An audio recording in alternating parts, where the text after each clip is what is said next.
What up, peeps? Welcome to a pickup video. So I know I talked about in the last few doing something a little bit different. I was doing like shorter ones, then I ended up doing a super long one. We're back to the shorter one for this one. So we're just going to jump right in. So first, as always, I'm going to start off by showing you guys all of the stuff I added to my collection that is not an actual game. So first up is this very cool Pac-Man messenger bag. This is from 1982. And, you know, this is Atari era, and you guys know that I don't collect any Atari stuff anymore, but I do still have a small collection of Pac-Man items. I've got some figures down here. I have a lunchbox. I have an old bed sheet. I have a Mrs. Pac-Man Christmas vinyl record. So I just thought this was really cool. Came into the store. It's actually not worth a ton, so I didn't feel bad about, you know, keeping it, but still pretty awesome. Just a little thing here. I got these Mario 3D All-Stars sticker set, which I believe was a pre-order bonus for the game. I don't know which store it was from, but this got traded in with a copy of the game at the store, and I did not have those. I also got the Super Mario Bros. 35th Anniversary pin set here, which is pretty cool. It's got this nice little box, and then inside you have all the pins. This is also a basically a Mario 3D All-Stars kind of related item. But I thought that was pretty cool as well. I think this was like a My Nintendo reward thing. I think. Yeah, I don't know. But either way, pretty awesome. You guys, if you've been watching for a while, you know that I have a bunch of different video game related pins. And so that is perfect in my collection. I also got this Club Nintendo. This is a classic controller for the Wii, but this is a Japanese exclusive. This is the original like shipping box for it. It's also got some paperwork, and that is what it looks like. It is the Super Famicom controller, but like I said, it is a classic controller for the Nintendo Wii, and this was available through Club Nintendo in Japan only. The person that traded this in actually traded in a second one. It just doesn't have this outer box here, but everything inside is still brand new. This one has obviously been opened. There was tape, but still really awesome. I love collecting Club Nintendo stuff, especially since I actually participated in that back when it was around. It's no longer around, unfortunately, but still pretty awesome. So that is it for all the stuff that's not an actual game, or at least pretty close. And I normally have like a huge stack of Super Nintendo to show you guys, which I always try to save for the end of the video. But this time, I think we're saving PS1 for the end of the video, because that's what I have the most of here. I actually only have a couple Super Nintendo things, so let's show you right now. I got 4 cartridges that I needed for boxes I already had. That is PGA Tour 96. This one still has our old price tag on it, but it's John Madden Football. We also have Claymates and Championship Soccer 94. So that one has no back label, obviously could use an upgrade, and the Madden has a gross back as well, but it's a football game, so I'm not too worried about that. And then I only got 2 boxes this time around. One of them, these both have the cartridges, but the first one here did not come with a manual, and that is Last Action Hero. It's a little pushed in on the front, but not in bad shape overall. Got this from the Utah Retro Game Swap, and the cartridge is actually still being shipped. We have not gotten our packages yet of all the stuff that we bought, so the cartridge is not in here, but it did come with it. But it did not come with a manual, so I've added that manual to my list. And then this one came complete, and that is Bubsy 2. So now I have both of the Bubsy games for the Super Nintendo, and unfortunately at that Utah Retro Game Swap, those are the only 2 Super Nintendo games I found for my collection. I did see 2 others that I do not have, but one of them was missing a manual, and it was a more expensive title, so it wasn't one that I wanted to try to track down a manual for. The box was also kind of rough, so I was like, if I'm going to have to find a manual and I'm going to want to upgrade the box, I might as well just wait. The other one, I can't remember what the games were, but the other one had a rip like this. Like from here all the way over, and it was taped with like Scotch tape, so didn't want to go for that one, unfortunately. For NES, though, I did find one manual I needed, which was Treasure Master. So now I have this one complete. It does have a stamp on the back from a rental place on the front as well there. So, but it was only $5. And then one more cartridge I needed for the NES collection was Jeopardy Junior Edition. Nothing too special, but we already have the box, so there we go. I also picked up one GameCube game, which you probably haven't seen me pick up too many recently because I do have the full North American library, but this one I only had factory sealed. And as I've talked about in some of my more recent pickup videos, I am trying to basically replace my sealed games with opened copies, at least for the retro stuff. I'm not really worrying about that with like Switch and 3DS and stuff like that, but for like PS2, GameCube, and older, if I have a sealed copy, I'm trying to get a complete one instead, and that's what I'm doing with this, and that is for Baten Kaitos Origins. And like I said, my copy is sealed. I think it's still on the shelf over here, but I'm going to be taking that into the store, and then this one, actually, which I already took from the store, is going to replace it. So we're going to have a sealed copy to sell instead of a complete copy. This was actually sitting on the store shelf for a little bit, and it didn't sell. And then I realized, hey, mine is sealed, so I'm just going to swap them out. And then I only have one DS game to show as well, but this one is kind of weird, and I'm hoping that maybe some of you guys have some insight on this. And this is a double pack that is a Target exclusive, and it's just 2 regular games, but then it has a cardboard slipcover. And I cannot find any of these posted or sold on eBay, so if you have any info, please let me know. Obviously, it's a Target exclusive. That's not hard to figure out, but in terms of like putting a price on it, it's very hard to do. And the only reason I even care is because when I put stuff into my collection spreadsheet, I do put the current value. It doesn't get updated very often, but of when I enter it, I put the current value, and I had to put a question mark for this one because I couldn't find any. But it is Disney Princess Magical Jewels and Tangled. And so, like I said, it's 2 games, and they just come in a little cardboard slipcover. So, and I'm just realizing, maybe this is how they came. I'm not sure, but both of them have the barcode like a huge, like someone took like a soldering iron to it or something. They're both like that, so maybe that's how they came. But very weird. But anyway, we got this. We got the slipcover and then both cases a while ago at the store, but there was no cartridges. And so we got the, I think we either had the Tangled one or we got it quickly, but the Disney Princess Magical Jewels one we didn't have, and so I put it on my wish list at the store. Yes, I can use the wish list just like any customer. And the cartridge finally came in, so I was able to complete this, and this has been sitting in the back of the store missing that game for over a year. So I don't know if this particular double pack is rare or anything like that, but like I said, I couldn't find any, so who knows. Let's go with PS2. I have a decent stack here, but PS1 is, as you can see, what I have the most of. We have a lot of Switch games as well, and then a couple Game Boy ones. So for PS2, I have, I think everything here came from the collection that I purchased from my friend Sam. So most of what we purchased is for the store and we are selling, but anything that I was interested in keeping for my personal collection, I have already removed. So this is what we got for PS2, and these are in no particular order. I'm just grabbing off the top of the stack here. We have Dragon Ball Z Infinite World, Dark Watch, King of Fighters 2003 and 2002. And some of these might seem like, you know, how could you not have these in your collection yet? Because of, you know, you can see some of the PS2 stuff over here. We have almost 1,000 PS2 games, but there are still some that are not even particularly rare, like King of Fighters, that we just didn't have. So I'm taking the opportunity to add them to the collection now, because we got such that, you know, his entire collection in one shot. It's a little easier doing it that way than kind of piecing them together one by one. Next is Mega Man X7 and X8. Pretty awesome. Happy to get those. The artwork on this one looks like it got shifted up a little bit, so I'm going to pop it back down. We also have Road Trip and Nightshade. Harry Potter and the Sorcerer's Stone. Pretty surprised I didn't have this one.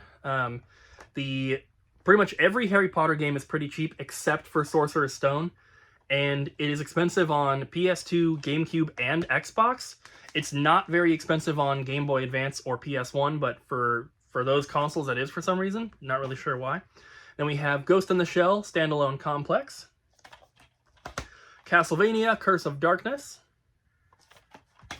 Graffiti Kingdom, pretty cool one, Tales of the Abyss, The Nightmare Before Christmas, Oogie's Revenge. Two more here. We have Urban Chaos, Riot Response, and Endgame.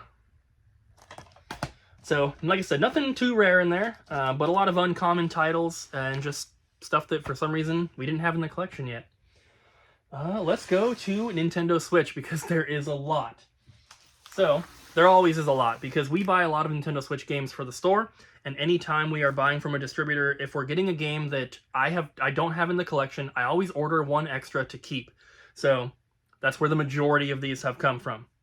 The first one, though, I bought from the Utah Retro Game Swap because I really want to play this one, and it's called Potion Permit. Abby said that she has a digital copy of this that she played for a little bit that she said was pretty cool, but it sounds like she didn't get like super far into it. But it has like some pixelated graphic style, and sounds and looks like it might be kind of similar to the game Moonlighter, which I really enjoyed. So I'm playing Tunic right now. Just finished Pikmin 4. I'm on to Tunic, but I do want to play this one afterwards. And I also have A Boy and His Blob for Switch that I put in my little... I have like a little case that holds the Switch cartridges that I keep like on my bedside table in the bedroom.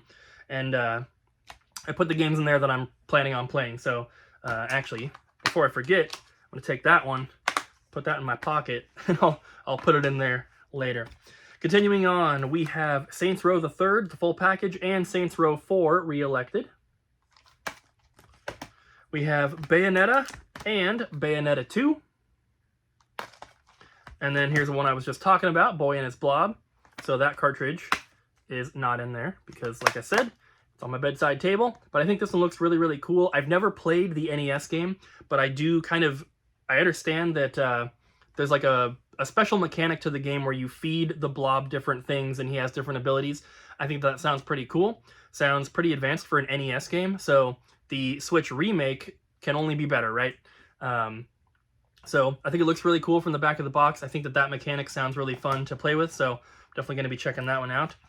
And then I have a few games here also that Kyle picked up for me when he went to PAX a couple weeks ago. And this is one of them. This is Blaster Master Zero Trilogy.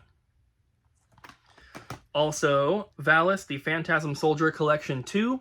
I already had the first one, so he picked up the second one for me. And it was like half of the price that it says on price charting. So, you know, if you can find them, it was basically the original retail price because it was from Limited Run's booth. But if you can ever find them like that, it's usually a lot cheaper than getting them on eBay or whatever. So I was happy with that. Also, Shin-Chan, Me and the Professor on Summer Vacation, The Endless 7-Day Journey. One of the longest titles for a Switch game ever. We also have the River City Girls 2. This is the PAX exclusive cover variant. I told him before he went, I was like, if there's any PAX exclusive things that are Nintendo Switch related, then I want to pick them up. So had to grab that one, of course. We have Wolfenstein Youngblood. This is a digital download code in the box here. Kind of a dumb thing to collect, honestly, but because the codes are not going to last forever, of course. But when going for a complete Switch collection, which I am, not actively, but eventually, I do think that those are going to be kind of a cool little subset to have for the collection. I only have a couple of them opened, and essentially, if you're not the first owner of it and it's opened, the code is 99% going to be used, but just as a piece for the shelf, you know, kind of like I have the full set of GameCube games, but now I might go after the Player's Choice variants and have those all separated out because they have the little yellow spines. I would kind of do the same thing with these for the Switch. It would just be a little bit of a bonus for the collection, if you want to say that. Next up is Agatha Christie Hercule Poirot London Case, which is, I'm probably butchering. We also have Trine 5, A Clockwork Conspiracy. This is the best one I picked up, Race with Ryan Road Trip Deluxe Edition. Awesome. Garfield Kart Furious Racing. Gas Guzzlers Extreme. A lot of racing games. Zorro the Chronicles. Then we have Warhammer 40,000 Bolt Gun. Death's Door. Fae Farm, which just came out. Looks pretty cool. Might check that one out at some point. Chris Tales. Norn 9 Last Era. This one's really heavy. Must have like a big manual or something. Rhapsody Marl Kingdom Chronicles Deluxe Edition. Rune Factory 3 Special. This is one that I'll probably check out at some point. Ryan and Jess love Rune Factory, and I played maybe 3 to 5 hours of Rune Factory 5 on the Switch, but it was a little repetitive, a little boring. But I've heard that some of the older ones are better, so this is a remake of an older one, I believe. So I might check that out at some point. Super Street Racer, the most generic name ever. Here's another download one, Lego City Undercover. Taito Milestones 2, Beyond a Steel Sky. Oddworld, Stranger's Wrath HD. Foreclosed. The Final Fantasy Pixel Remaster. We do have like a new copy, which was the North American one. I believe this is the like Play Asia one, but this one is open, so you know, gotta have an opened one. Then we have Tunic, and this game is awesome. I'm loving it. I don't think Abby is definitely not playing it, and I don't think that Kyle's playing it, but Ryan, and I don't think Jess is playing it, but Ryan, Ariel, Colton, and myself are all playing Tunic. Colton might be done with it though, because it is a very difficult game. He sent something in the group chat about it, like, screw this, I'm going to the Pokemon DLC or something. The game is very, very difficult, but it's a lot of fun. I think Ryan and I are at about the same point in the game, although you can do things in different order, so he's doing something else and I'm doing something over here, but very, very fun game. I'm really, really enjoying it, but it is incredibly difficult. It's a lot of trial and error, a lot of learning patterns and stuff like that. It's kind of like a Zelda game, and I've heard, because I was doing some research online, trying to figure out how to do something, and people on Reddit were asking the question, like, why is Tunic so hard? And people were asking, like, is Tunic harder than a Dark Souls game? Stuff like that, which I think is kind of funny. I haven't ever played a Dark Souls game, but I imagine they're probably a little bit more difficult than Tunic. But it is still a lot of fun, but very, very difficult, very frustrating at times. We also have the new reprint of Celeste, which has a different cover. This is also a fantastic game. I've only put a few hours into it, but eventually I'll go back and try to beat that one. We also have Mortal Kombat 11 and Radiant Tail. And then the like big box or collector's edition type stuff, we have the River City Girls 0 VHS version. We also have the Norn 9 Last Era Limited Edition. We have the Rune Factory 3 Special Golden Memories Edition. And we have the new Celeste Deluxe Edition, which has a beautiful box. So that is it for the Switch stuff. Like I said, we're going to save PS1 for last, so real quick, I have one original Game Boy cartridge that goes into a box. Oh no, this is a different one, sorry. This is a not-for-resale cartridge. Whenever I see a loose cartridge, I assume it's for a box I have, but I didn't take a close enough look. This is Kirby's Block Ball, but it is the not-for-resale version. So it has not-for-resale right on the front there, then it's got the demo sticker on the back. This came from a Sears, it says. Very, very cool. I think I have them right here. Yeah, I think I don't have any other original Game Boy not for resales. I think I have some Game Boy Color ones, I have some Game Boy Advance ones, but I think this is my first original Game Boy one, which is pretty awesome. The other Game Boy Color game that I have, if you saw on the Double Jump Video Games YouTube channel, Abby and I went to that Utah Retro Game Swap. We made a video. It's on that Double Jump channel if you want to check it out, but I got this from there, and that is Resident Evil Gaiden for the Game Boy Color. It's got a little small crease right here and a little one right here, but other than that, it's in very nice condition. No creases on the sides or the back or the bottom, anything like that. It is 100% complete with the baggie, with all the inserts, the manual, all that. Very, very hard to find game. We don't even really see cartridges of this come through our store ever. And I think price charting has it at like a little over $700, but I got this for $570, which I was pretty happy with. I know it's a lot for a Game Boy game, but it is very hard to find, especially in this condition. So I think that was a pretty fair price. Just wish that I could have bought more Super Nintendo games. They weren't there. All right, so moving on to PlayStation 1. And with these, they're also in no particular order, and I believe every single one of these also came directly from Sam's collection. So shout out to my best friend Sam, and let's go through these. So first up, Resident Evil 3 Nemesis, but this is the bonus disc version that has a Dino Crisis demo. So I already have a copy of this game, but it's just a standard one with no demo. So gotta grab the variant. Pretty hard to find game here, Pink Panther Pinkadelic Pursuit. Very, very hard to find PS1 game. We also have Fear Effect 2 Retro Helix. Now, comparing this stack of PS1 games to the stack of PS2 games that I showed you, there are some pretty rare games in here. For some reason with PS2, I have most of the really rare ones already. With PS1, I have a decent amount, but there was still obviously a lot that I was missing, and I'm still missing some, of course, but this stack here is gonna fill out the rare section of my PS1 collection a lot. So after this, I don't really know how many like $200 plus games are left that are not like a weird variant or a special like Player's Choice one that's super rare, or greatest hits, I mean. But yeah, there's really awesome stuff in here. So continuing on, we have Gundam Battle Assault. We have another kind of rare one, R-Type Delta. And then we have Resident Evil Survivor. Surprised I didn't already have that one. We have Rival Schools. I had the second one, but I didn't have the first one. Now I do, and that is for Vandal Hearts. We have Einhander.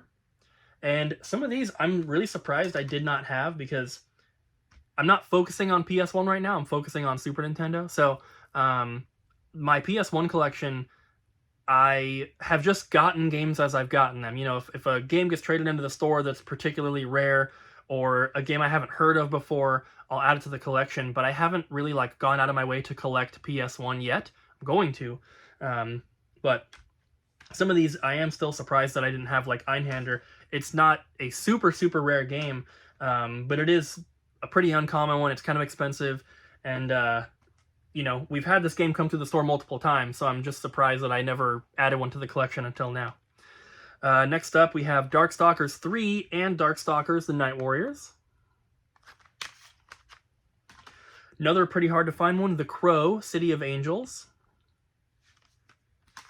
This is another one that I have factory sealed, but I didn't have open, so I'm going to be able to replace it, and that is for Silhouette Mirage.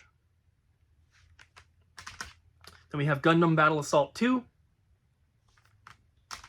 We have Breath of Fire 4. So this one here I was really surprised I didn't have, and I also don't have the second one. And Sam did not have that one in his collection, so I know that is one kind of expensive one I still need, but got the first one here, Mega Man Legends. So I just need Mega Man Legends 2 now, which is expensive. Mr. Driller, awesome little puzzle game. Then we have Fox Hunt. And Brigandine, the Legend of Forcena. Then we have Bust-A-Groove 2. We have Chrono Cross, another one I'm very surprised I didn't have already. This one is fairly common for an RPG. Then we have Valkyrie Profile. Happy to knock that off the list. We also have Trap Gunner Countdown to Oblivion. We have Van Ark. Now this one, I actually purchased this for my collection from Pink Gorilla like 2 years ago. And I didn't realize until afterwards that one of the spines on the back of the case artwork was ripped off and it was missing. Actually, it was both of them. Because when they had it in their glass case, they had it front facing. So I was like, oh, that's cool. It's a decent price. I'll get that. And I didn't realize till afterwards that both of the spines were gone. So we sold that one in the store, and I was like, I'll just get one later. And finally got one from Sam's collection, which is pretty awesome. Last two here, we have Sayuki Journey West. This is another one where I have a sealed copy, but not an opened one, so I'm going to replace it with this. The sealed stuff will be available at our store. And last but not least, we have Shadow Tower for the PS1. Pretty uncommon game. It's a little warped on the front, you can see, but very, very awesome to knock that one off the list. And that's everything that I have for you this time. This is probably one of my shorter pickup videos that I've done in many years. So thank you guys for sticking through. If you did watch all the way to the end, you guys know we always do a secret word. If you put this word in your comment, I'll know that you watched through the entire video. And we are going to use the word 0 from River City Girls 0. So put the word 0 in your comment, and that'll let me know that you watched the entire video. Thank you guys so much for watching. I hope you enjoyed. Don't forget to like, comment, and subscribe, and I'll see you guys in the next one.